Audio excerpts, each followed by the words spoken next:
সোনিয়া চলো আমার সাথে। আমি তোমারে বিশ্বাস করি না।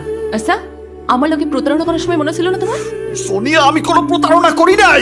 আমি তোমারে বিশ্বাস করি না, তুমি বেঈমান।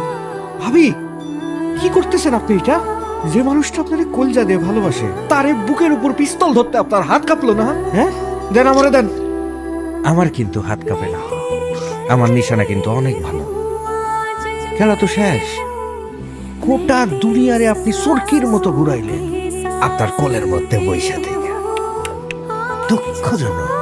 কাটা দিয়া কাটাতে এই যে আপনার বউ আপনার বুকের মধ্যে পিস্তল ধরে আছে আমার কারণে। ধরবো না তো, ধরার টাইম কই? অন্য জায়গায় বিজি না। দিলরুবা তো এখন নেপালে যাওয়া আসার মধ্যেই থাকে, নেপালে এই ঘর বাড়ি বানিয়ে ফেলাইছে। শুনতেছি বাচ্চা হইব। লিটটা বাড়ান, নইলে সংসার থাকবো না।